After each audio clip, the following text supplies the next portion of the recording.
Olá, pessoal. A gente retorna.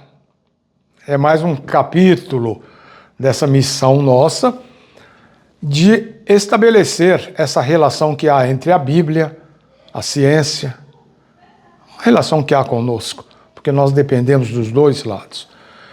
Hoje eu quero mais uma vez cumprimentar vocês e vamos tratar do que nós decidimos chamar de uma outra visão ou um outro local de observação. O assunto é o mesmo, porém visto por outros olhos.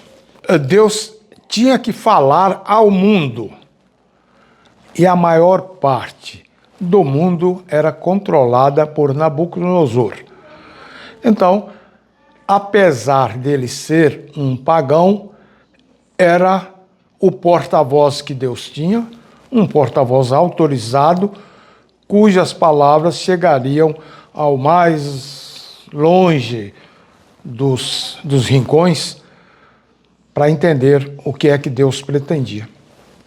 Há uma ligação entre o que viu Nabucodonosor e o que viu Daniel em uma modalidade diferente.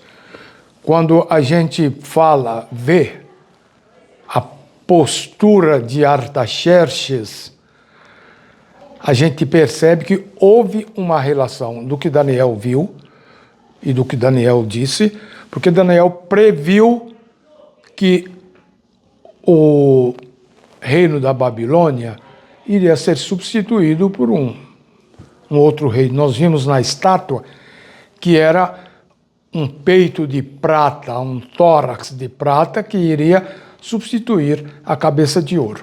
E é importante ver isso porque a gente mais uma vez enxerga que Nabucodonosor não chegou lá porque ele deu vontade de chegar.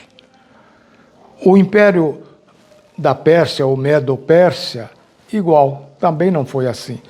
Deus determinou que fosse assim.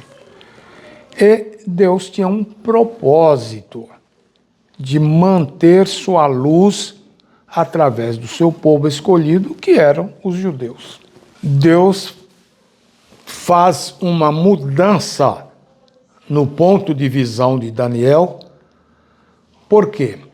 Ele queria demonstrar, não eram reinos alheios aos acontecimentos.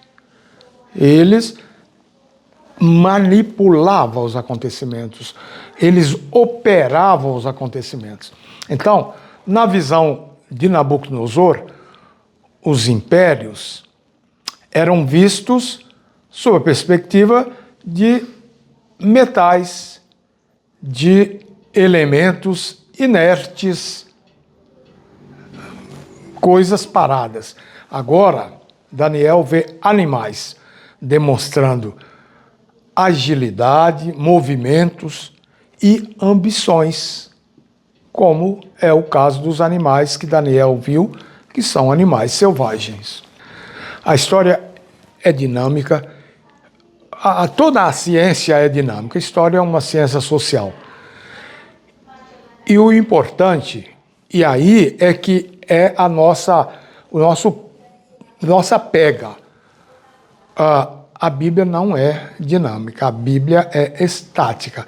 A Bíblia é o que é e vai continuar sendo. A história e as outras ciências, as ciências da natureza, por exemplo, podem ter que corrigir os seus postulados. A Bíblia não. O que disse está dito, e a curiosidade, eu diria, não é nem a curiosidade, a importância maior é que todas as ciências têm que se conferir pela Bíblia, porque a Bíblia não precisou de retoque. Mesmo quando parece que não dá, é porque nós não entendemos ainda. Um dia vai aparecer, seja nas ciências físicas, seja nas ciências sociais, vai aparecer uma nova forma de entender. Aliás, o próprio livro de Daniel, durante muito tempo, foi tido como haviam duas versões.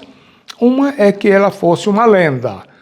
Outro é que ele era um livro escrito depois dos acontecimentos que ele descreve. Na verdade, ele foi escrito entre os acontecimentos. E a Bíblia mostra que quando há um refinamento, uma regulagem fina da história, ela coincide com a Bíblia. Quando nós vamos ao capítulo 8 de Daniel, Daniel tem uma visão de um bode e de um carneiro. Então, ficou estabelecido nesta visão do capítulo 8 que o bode significava, o carneiro significava o Império Medo-Persa, enquanto o bode significava o Império Greco-Macedônico, encabeçado por Alexandre. Então nós temos o miolo do oráculo. Daniel viveu no primeiro reino, viveu no segundo, e é muito significativo que a revelação fala do miolo. Então, ele podia testemunhar com clareza, porque ele viveu na metade, no primeiro e no segundo. Faltava o terceiro e o quarto, e o detalhe: o quarto animal não tem uma classificação zoológica. Por que não tem? Porque ele é diferente dos outros.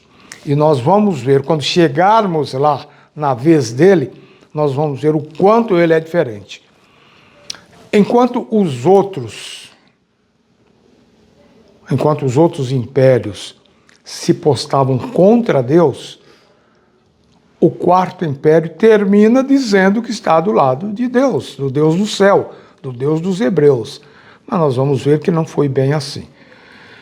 E é interessante que ele é estranho. É estranho por quê? A Babilônia foi conquistada pela Medo-Persa. A Medo-Persa foi conquistada por Alexandre. O quarto império não conquistou ninguém. Ele se formou, pequenas batalhas sim, mas não houve um assalto sobre uma civilização vigente. Então, isso já é uma grande diferença. Nós vamos estudar mais essas diferenças. Vai chegar, quando nós chegarmos, desenvolvermos um pouco mais cada animal por sua vez, nós vamos ver que cada um tem uma característica e uma semelhança, enquanto esse último foge demais do padrão dos outros. A ideia que a gente quer transmitir é que você pode confiar na Bíblia, porque é ela quem tem a verdade absoluta, original, pregressa e futura.